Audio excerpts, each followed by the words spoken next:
भाई ये बहुत गर्म है, इसमें तो हाथ जलेंगे। जो भी है बनाएंगे, लेकिन 50 लड्डू बनाने तुम्हें 1 मिनट के अंदर, जल्दी करो। टाइम तो लगता है कोई भी काम करने में, लेकिन हाँ आपको फास्ट करना चाहिए। किसी को अपने साथ लगा भी सकते हो। हाँ मतलब मैं लग सकता हूँ, लेकिन मैं तो चक्कर बोल रहा हूँ। यहाँ पर चौलाई के लड्डू बन के तैयार हो गए।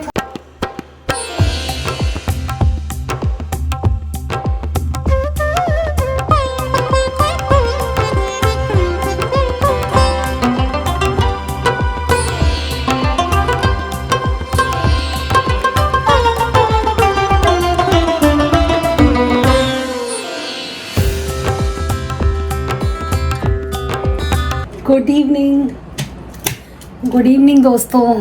तो आज मैं ना जल्दी जाके मार्केट से सारा सामान लेकर आई।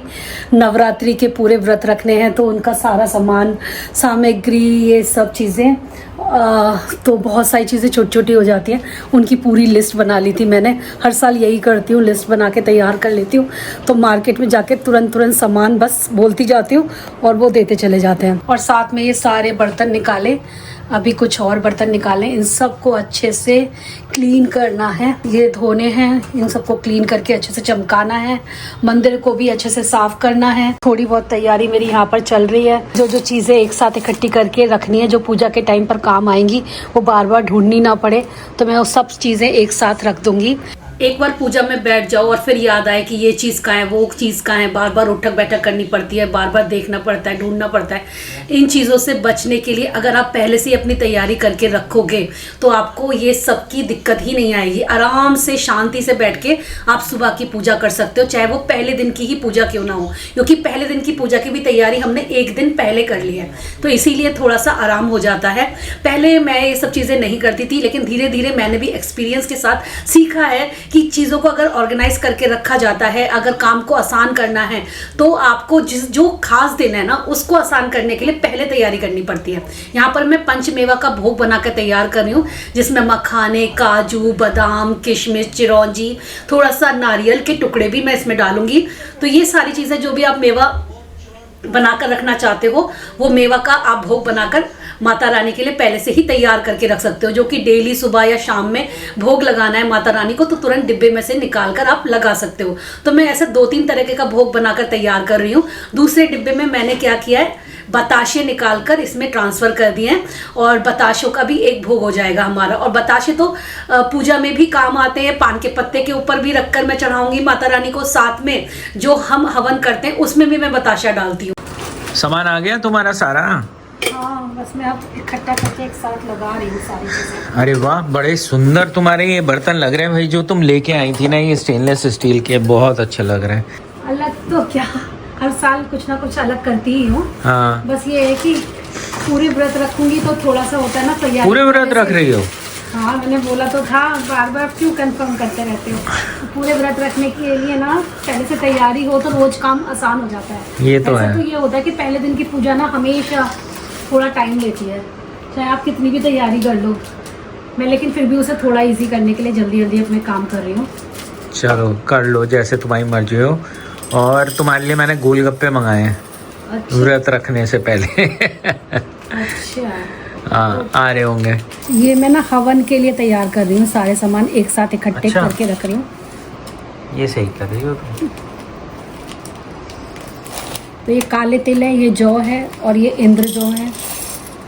और ऐसे ही लगता है तुम और पंचमेवा और सारी चीजें। हाँ, ये सब ऐसे ही भर लूँगी मैं। और ये है गुग्गल। ये सब ना आप उसमें हवन सामग्री में मिलाकर घी के साथ डाल सकते हो। बचाना मत, फिर पूरे उसमें यूज कर लेना। पूरे व्रत में यूज हो जाएगा। एक साथ भी बनाकर रख सकते हो, ये सारी सामग्री इकट्ठी करके आप एक साथ भी बना के तैयार करके रख सकते हो। लेकिन मुझे ये ज़्यादा बेटर लगा, रोज के रोज बना लो पूजा करने से। ऐसा कुछ ज़्यादा टाइम नहीं लगेगा। घी बस मैं तैयार करके एक उसमें रख लूँगी डिब्बे में। ये है कमल गट्टा, ये सारे उसी में यूज़ होते हैं। हल्दी की गांठ, हरी इलायची सब डाल के मैं इसमें ही रख रही हूँ। कुछ टाइम पहले मैंने एक बड़ी मसालदानी खरीदी थी डेली की कुकिंग के लिए, और जो छोटी मसालदानी थी इसे धोकर साफ करके मैंने रख दिया था। अब ये चीज़ें इस तरीके से मैंने इसमें ऑर्गेनाइज कर ली हैं तो बहुत अच्छे से काम आ जाती हैं। इसी टाइप से मेरे पास एक और मसालदानी है जिसमें मैं बाकी की चीज़ें रख रही हूँ। इसके अलावा मैंने गाय का देसी घी, शहद, कपूर ये भी निकाल कर रख लिया है। और एक मसालदानी में तो मैंने आपको सामान दिखाई दिया मैंने क्या क्या रखा है। दूसरे में मैं रख रही हूँ मेवा। ये 5 तरह की मेवा का बॉक्स ऑलरेडी मैंने मार्केट से लिया था तो वो मैं इसमें रख रही हूँ। ये हवन में डालने के लिए काम आ जाएगा। वैसे ना मेवा ना अपनी खुद की ही बनाकर तैयार करनी चाहिए। ये जो बॉक्स में मिलती है ना इसमें सिर्फ नारियल के टुकड़े होते हैं और थोड़े से मखाने, बाकी कोई मेवा होती ही नहीं है। यहाँ पर मैंने चावल भी बॉक्स में भर के रख लिया है। ये हवन में भी यूज होंगे क्योंकि मैं खुद का ही हवन सामग्री बना के तैयार करती हूँ। मैं बाजार का हवन सामग्री नहीं यूज करती हूँ, खुद से ही बनाऊंगी हर दिन। और चाहो तो आप एक साथ बना के रख सकते हो जैसे कि मैंने पहले भी बोला था। और कलश के नीचे भी हमें चावल रखने होते हैं तो उसमें भी काम आएंगे। तो मैं ये 2 भर के रख लेती हूँ उसी हिसाब से। बाकी ये चिरौंजी वाली जो धूप है मैंने खुद बनाई है घर पर ही। ये जो सूखे हुए फूल होते हैं उनसे बनाई है और उसमें बहुत सारी चीज़ें ऑलरेडी मिक्स हैं। इसकी भी मैंने एक बार वीडियो आप लोगों के साथ शेयर करी हुई है तो ये भी मैं उसमें डालूंगी हवन में। इसमें खुशबू बहुत बढ़िया आती है तो ये हवन में भी डालकर हम इसे इस्तेमाल कर सकते हैं। तो ये भी मैंने यहीं पर ही रख लिए हैं। चीनी की जगह मैं ये चिरौंजी यूज़ करूँगी, नहीं तो आप पिसी हुई शुगर भी इस्तेमाल कर सकते हैं हवन में। मैं लेकिन ये डालती हूँ, हमेशा से यही डालती आ रही हूँ तो इसी वजह से मैं अभी भी यही डालूँगी। ये सारी चीज़ें मैंने एक साथ इकट्ठी कर ली हैं। हवन करते समय मुझे कोई भी दिक्कत नहीं होगी, बस इन्हीं से मेरा काम हो जाएगा।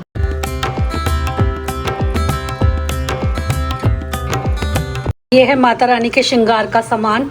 इसमें सारी चीज़ें हैं, बिंदी, चूड़ी, गले का हार, सिंदूर है, मेहंदी है, नेल पेंट है, ये सारी चीज़ें हैं, गले की माला वगैरह और बिछुए, ये सारी चीज़ें हैं इसमें। यहाँ पर नारियल हो गया, बाकी सारी चीज़ें यहाँ तैयार कर ली है मैंने। इनमें मैंने बताशे और पंचमेवा रख दिए। उसमें मैं अभी चौलाई के लड्डू बना के रखूँगी इस वाले कटोरदान में जो कि भोग में लगेंगे माता रानी को। तो ये सारी तैयारी मेरी हो गई है फ़िलहाल के लिए। अभी मैं सोच रही हूँ कि जो बर्तन हैं वो मैं क्लीन कर लेती हूँ। यहाँ पे आ गए गोलगप्पे रीमा के लिए। आज ना जब सामान लेने गई थी रीमा तो कह रही थी मेरा गोलगप्पे खाने का मन कर रहा है। मैंने कहा जहाँ पे वो बोल रही थी वहाँ से नहीं खाने का, मैंने बोला, मैंने कहा यहाँ से मैं तुम्हें घर पे मंगा दूंगा। बस कुछ ही दुकान है जहाँ से वो मुझे कहते हैं कि गोलगप्पे खा लो। हाँ, वरना मुझे बहुत वैसा सा लगता है कहीं बीमार ना पड़ जाओ भाई। तो तैयारियां तो बहुत सारी हो जाती हैं जब आप कोई पूजा पाठ करते हो घर में, और ये तो पूरे 9 दिन के व्रत होने वाले हैं तो इसकी तैयारी थोड़ी सी ज़्यादा ही होती है। तो आज सुबह से ही मैं इन सब तैयारियों में लगी हुई थी, सारी लिस्ट तैयार करके सारा सामान इकट्ठा किया पहले। अभी मैं सारे पीतल के बर्तन जो भी पूजा में मेरे इस्तेमाल होते हैं वो मैं निकाल कर ले आई थी। और पूजा के जो भी कपड़े हैं, आसन हैं, वो मुझे वॉश करने थे। जो पुराने वाले हैं, नए तो मैं लेकर आई ही हूँ। ये जो छोटे छोटे आसन है ना, इन पे जब चीज़ें रखते हो तो बड़ी अच्छी लगती है, बड़ी सुंदर लगती है देखने में। तो इन सब को भी मैं इस्तेमाल कर लेती हूँ, जो पुराने होते हैं और जो नए लाती हूँ। इस तरीके से मिक्स एंड मैच करके मेरी जो पूजा है, पूरा जो माता रानी का दरबार है वो मैं सजाऊंगी। और अभी मैं क्या करने वाली हूँ, पीतल के बर्तन वॉश करूँगी। तो पीतल के बर्तन वॉश करने के लिए मैंने पीताम्बरी ले रखा है। तो पीताम्बरी ये मैंने आज से 1.5-2 साल पहले मंगाया था और ये बॉक्स में इस तरीके से मैंने भर के रखा हुआ है। और जब भी मुझे पीतल के बर्तन पूजा पाठ से पहले क्लीन करने होते हैं, अभी आप देखो कैसे हो रहे हैं, काले काले हो रहे हैं ना, थोड़ी देर बाद देखना कि ये कितने अच्छे से चमक जाते हैं। ये जो बर्तन है ना, ये मैंने ज़्यादातर तीर्थ स्थल से ही परचेज़ किए हैं। और जैसे कि मैं बद्रीनाथ गई हुई हूँ और केदारनाथ गई या मथुरा गई, वृंदावन गई, तो वहाँ पर जो पीतल के बर्तन वहाँ पर जो मिल रहे होते हैं, स्पेशली मैं वहाँ से लेकर आती हूँ। एक होती है ना यादें आपकी वहाँ से जुड़ी हुई होती हैं। तो ये जो घंटी आप देख रहे हो, ये मैं सबसे पहले जब बद्रीनाथ गई थी, मैं 2 बार बद्रीनाथ जा चुकी हूँ, तो पहली बार मैं परचेज़ करके लाई थी। ये गंगा जल रखने के लिए है, बहुत ही अच्छा है ये। इसमें आप गंगा जल भर के रख सकते हो मंदिर में। और ये मैं लेकर आई थी जब मैं दूसरी बार बद्रीनाथ गई थी। तो ये सारी चीज़ों से ना मेरी एक मेमोरी भी जुड़ी हुई है, जिन्हें जब मैं क्लीन करती हूँ या जब मेरे पूजा में रखे होते हैं तो मुझे वो उस जगह की याद दिलाते हैं। ये त्रिशूल जो है मैं केदारनाथ से लेकर आई थी। ऐसी ही बहुत सारी चीज़ें हैं जो मैंने ज़्यादातर वहीं से ही परचेज करी हैं, और ये मैंने अमेज़ॉन से परचेज किया था, जो कि गंगा जल को छिड़कने के लिए हैं। रोली, चावल, हल्दी, मिश्री, ये सब रखने के लिए। ये जो चौकड़ी है ये भी मैंने बद्रीनाथ से ही ली थी। वैसे तो हम लोग मुरादाबाद के रहने वाले हैं और मुरादाबाद में पीतल का सामान बहुत अच्छा मिलता है और वहीं से ही हर जगह जाता है, लेकिन फिर भी ना आप उस जगह से जब कोई चीज़ खरीदते हो तो आपको बहुत अच्छा लगता है। आप देख सकते हो कितने अच्छे से चमक गए हैं पीतल के सारे बर्तन। इसके बाद बस इन्हें पहुँच के मैं मंदिर में रख दूंगी, फिर मंदिर की सारी तैयारियां करनी बाकी रहेंगी। मंदिर का काम हुआ या पूजा पाठ का काम हुआ, व्रत का काम हुआ, ये सब करने में मुझे बड़ा मज़ा आता है, मुझे बहुत ही अच्छा लगता है, अंदर से सुकून सा मिलता है। तो मैं मतलब इतनी बड़ी पुजारन नहीं हूँ कि मैं अपने आप को बोलूँ कि मैं हर दिन नियम के साथ, पूरी विधि के साथ पूजा करती हूँ। मैं साधारण सी पूजा करती हूँ डेली में, लेकिन हाँ, जब कोई खास दिन होता है तो उसकी तैयारी करने में, उस दिन पूजा करने में मुझे बहुत अच्छा लगता है। जैसे कि कल से अब नवरात्रि शुरू हो जाएंगी, तो बस बहुत ही अच्छा लगने वाला है मुझे। पूरे 8-9 दिन हमारे यहाँ अष्टमी पूजा होती है, तो ये 8 दिन मेरे लिए ना बहुत ही बढ़िया रहने वाले हैं।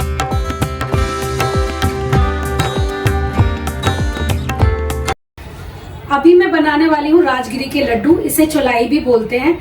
हर जगह इसका नाम थोड़ा सा डिफरेंट होता है। जैसे हमारी तरफ इसे चौलाई बुलाते हैं, कुछ जगह इसको राजगिरी बुलाते हैं, और कुछ जगह इसका नाम दूसरा भी है। आपके स्टेट में क्या बोला जाता है मुझे नहीं मालूम, लेकिन हमारी तरफ तो चौलाई के नाम से बहुत फेमस है ये। और इसका ना आटा भी पिसता है, जिसके आप पराठे वगैरह व्रत में खा सकते हो। लेकिन आज मैं बनाने वाली हूँ चौलाई के लड्डू, और इसे मैं तैयार करूंगी गुड़ के साथ। कुछ लोग इसे चीनी के साथ भी बनाते हैं, लेकिन मैं इसे गुड़ के साथ बनाऊंगी। थोड़ा सा गुड़ जो है टेस्ट को और ज्यादा इनहेंस कर देता है, खाने में काफी टेस्टी लगता है जब गुड़ से आप इसे तैयार करते हो। मैं इसमें ना थोड़ा सा कद्दूकस करा हुआ नारियल भी डालूंगी। सूखा नारियल होता है ना, उसको कद्दूकस करके आप इसमें डाल सकते हैं, इससे काफी अच्छा टेस्ट इसके अंदर आएगा। और हाँ, इसे मैं बनाकर तैयार करके माता रानी के भोग के लिए रख दूंगी। सुबह के टाइम जब माता रानी का सूखा नाश्ता वगैरह लगाते हैं भोग में, तब ये तुरंत के तुरंत मेवा का या फिर लड्डुओं का भोग तुरंत के तुरंत आप लगा सकते हो। शाम के वक्त तो जो खाना बनेगा उसी का भोग लगेगा, लेकिन सुबह के टाइम के लिए सबसे बेस्ट भोग है। तो इसी के साथ सुबह की जब आप चाय पी रहे हो, एक लड्डू खा लीजिए, सफिशिएंट हो जाता है पूरे दिन के लिए। तो इस तरीके से व्रत के लिए बहुत ही अच्छे रहते हैं। तो चलिए तैयार करते हैं इसे।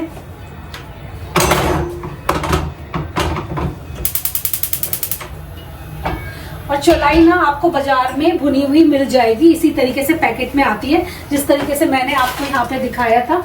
और इसके दाने भी आते हैं। आप चाहें तो चौलाई को घर पर भी भून सकते हैं, लेकिन उसमें थोड़ा सा ना बहुत फास्ट आपको करना होता है, हाथ भी जलने का थोड़ा सा डर रहता है। तो अब मैं सजेस्ट करूंगी कि भुनी भुनाई ही आप चौलाई लेकर आ सकते हो, क्योंकि ये मार्केट में बहुत आराम से आपको घर के पास किसी भी पूजा वाली दुकान पर मिल जाएगी आराम से। परफेक्ट चौलाई के लड्डू बनाने के लिए आपको ना रेशो पता होना चाहिए। जैसे कि मैंने यहाँ पर 200 ग्राम भुनी हुई चौलाई ली है, तो उसके साथ मैंने 400 ग्राम गुड़ ले लिया है। और गुड़ में ना जब हम चौलाई को मिलाएंगे तो हमें ना बहुत धीरे धीरे मिलाना है, एक साथ नहीं मिलाना है। पता चला कि वो मिलते ही ना सब कुछ गाढ़ा हो गया और लड्डू बन नहीं पाए। अब इसमें डालना है 1 चमचा पानी इस गुड़ में। ज्यादा नहीं डालना है पानी, बहुत थोड़ा सा जाएगा। गुड़ को लगातार चलाते रहना है। हम इसकी एक चाशनी तैयार करेंगे, जिसमें भुनी हुई चौलाई मिलाकर हम उसके लड्डू बनाएंगे। तो ये है भुनी हुई चौलाई हमारे पास, और उसके बाद चलाकर इसको 7-8 मिनट के लिए पका लेना है गुड़ को अच्छे से। इस तरीके से लगातार चलाते रहें, इसको छोड़ना नहीं है, वरना ये चाशनी खराब हो जाएगी। तो यहाँ पर मैं लगातार इसे चलाई जा रही हूँ। इस तरीके से इसमें झाग बनने लगे हैं, आप देख सकते हैं। इस चाशनी में कोई भी हमें तार वगैरह तैयार नहीं करना है, बस गाढ़ा सा हमें चाशनी तैयार करना है। अभी ये लिक्विड ही है, तो थोड़ा सा और इसे गाढ़ा करेंगे। इसमें झाग बनने लगेंगे, देखेंगे तो आप थोड़ी देर बाद। देखिए कितने अच्छे से झाग बनने लगे। इसी टाइम हम इसमें क्या कर सकते हैं, 1 चम्मच देसी घी डाल सकते हैं, जो कि चाशनी को बहुत अच्छा कर देगी। यहाँ पर हमने 1 चम्मच इसमें देसी घी डाल दिया, और फिर इसे लगातार चलाएंगे इसी तरीके से।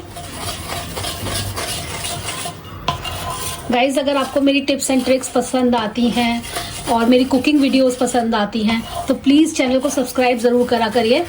और मैं देखती हूँ काफ़ी सारे लोग मेरे वीडियोस वॉच करते हैं, लेकिन बिना सब्सक्राइब करे हुए। तो आप जल्दी से जाइए, अभी जाके सब्सक्राइब करिए, और वीडियो पसंद आई हो तो लाइक ज़रूर करना। तो यहाँ पर हमें इसे और चलाना है इसी तरीके से। अभी ये बनने वाली है बस चाशनी, थोड़ी देर में 7-8 मिनट लग जाते हैं चाशनी तैयार होने में।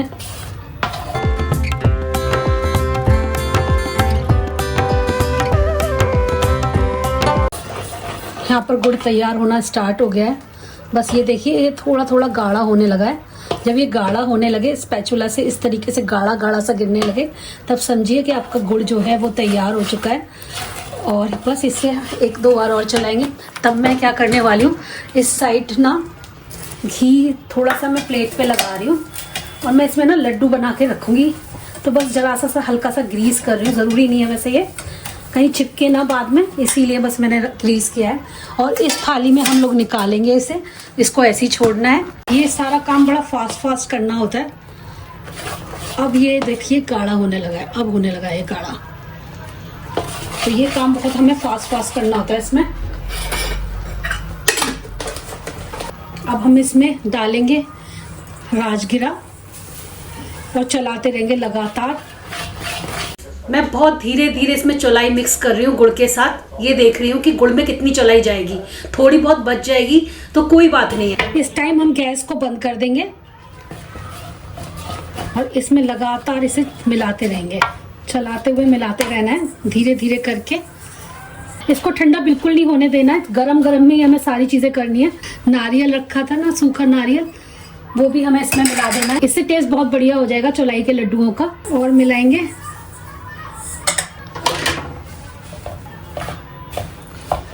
इन्हें बांधना भी गरम गरम ही होगा, वरना ये ठंडे हो जाएंगे तो बंद नहीं पाएंगे। तो ये सारा काम ना बहुत जल्दी जल्दी करना होता है इसमें। प्रशांत 1 मिनट आप आ जाओ जरा, मुझे जरूरत है वरना ये खराब हो जाएंगे। भाई ये बहुत गर्म है, इसमें तो हाथ जलेंगे।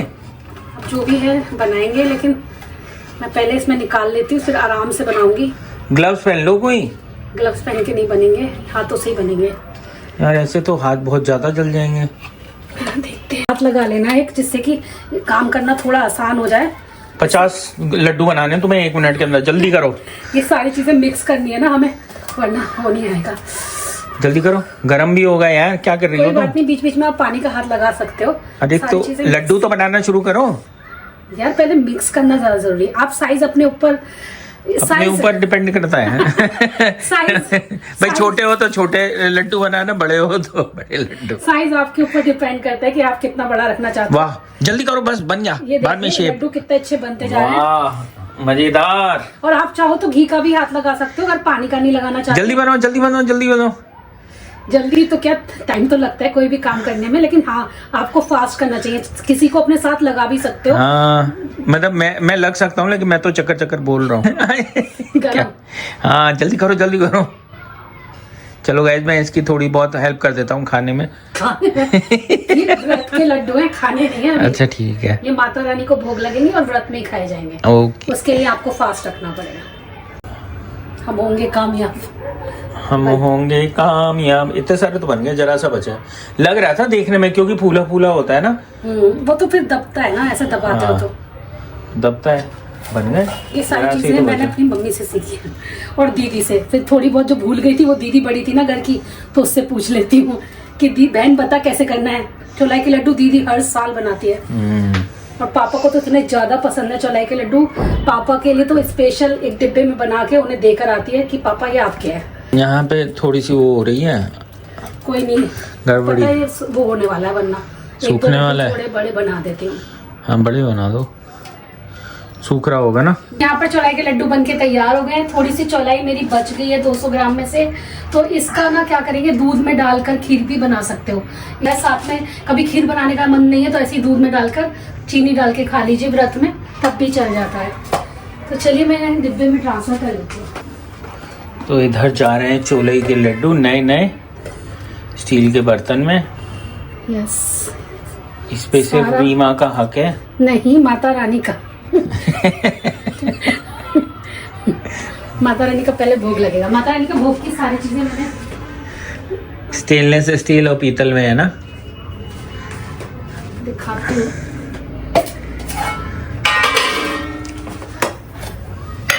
मेरी तो नवरात्रि की पूरी तैयारी हो गई है, जो बची है मैं बाद में कर लूंगी आज के दिन। आप सभी को नवरात्रि की ढेर सारी शुभकामनाएं। माता रानी की कृपा आप सभी पर खूब बरसे। इसी के साथ इस ब्लॉग को मैं एंड करती हूँ। कल मिलूंगी एक बहुत ही बढ़िया से ब्लॉग के साथ। तब तक के लिए bye bye and lots of love. जय माता दी।